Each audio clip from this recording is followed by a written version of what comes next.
why I'm here. I don't think I'm the most articulate person. I don't think that I don't want to be here, but I knew that this would be twisted and it would be self-defense, and that's absolutely not what happened. But it's just my life is forever changed from having witnessed this, and I just can't let this narrative that it was self-defense go any further, because it's absolutely not what it was. And yeah, my neighborhood, my neighbors, we're all going to be pretty traumatized from this for a long time. What's going through your mind this morning as the investigations into this deadly shooting get underway and protesters take to the streets?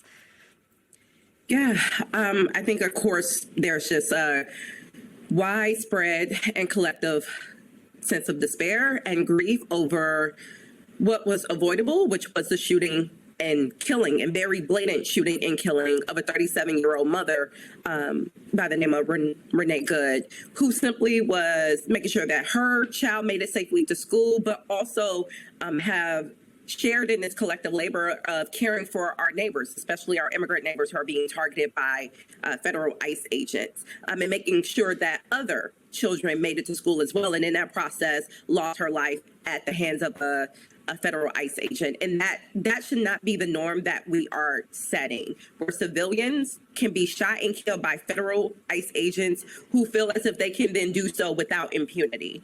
So right now there's as you talked about with many of the widespread actions happening on the ground, there is a collective call for accountability and justice for Renee Good, for ICE to be removed out of Minneapolis and out of Minnesota. We would love to see that escalated and see ICE be abolished altogether, because they are the imminent threat to the safety of civilians, not just here in Minneapolis and Minnesota, but all across the country.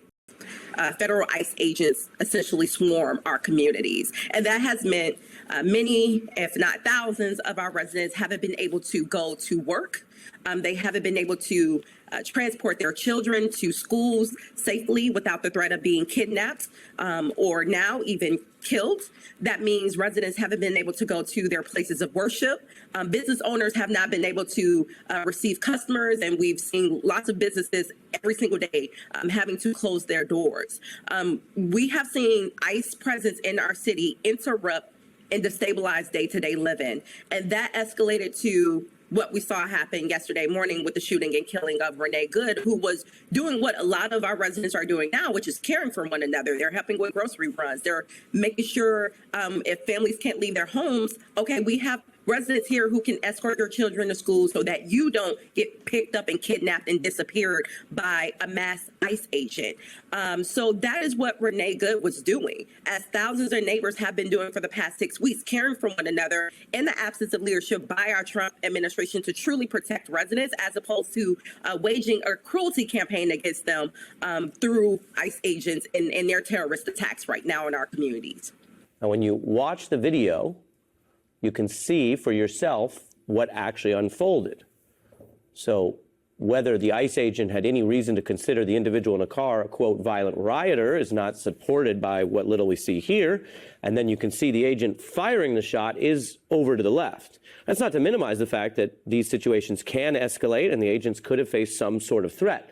But the video that we have does not match on its face the claims by the Trump ICE spokespeople.